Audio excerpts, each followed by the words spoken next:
Authoritarian countries are not what they used to be, at least not most of them. The majority of today's autocracies are not led by military juntas, by monarchs, or by personalist dictators.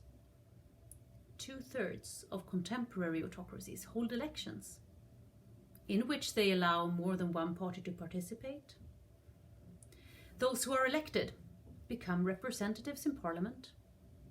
Suffrage is generally universal. So, what makes these countries undemocratic?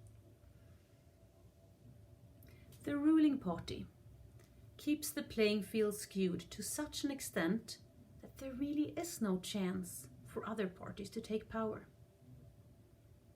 The use of state resources, the changing of electoral laws, co-optation and coercion before elections, there are many quite sophisticated ways of making sure that the opposition does not win the election, even though the election itself is relatively free and fair.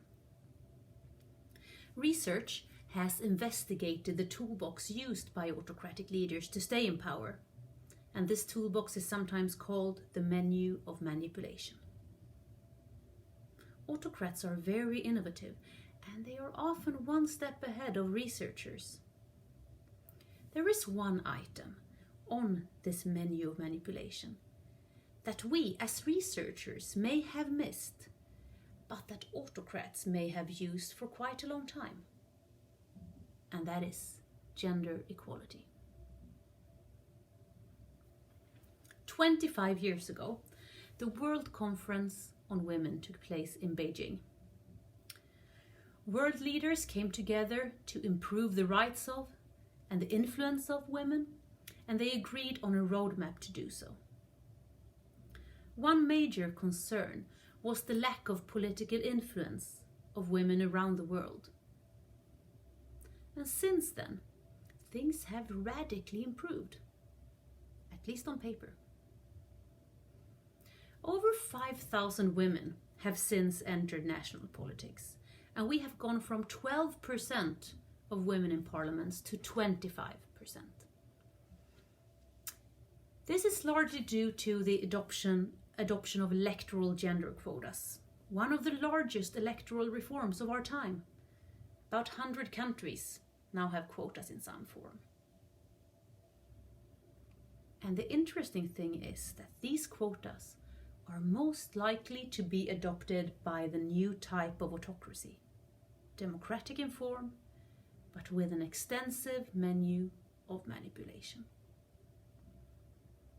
Quotas can be seen as a substitute for democracy in the eyes of the international community.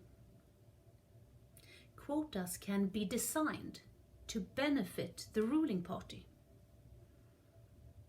And quotas and women's representation and political influence can be used to co-opt women's domestic activism.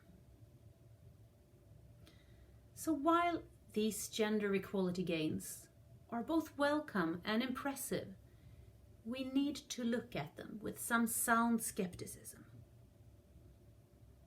Are they really the window of opportunity that they seem to be? Or are they primarily window dressing, serving undemocratic purposes?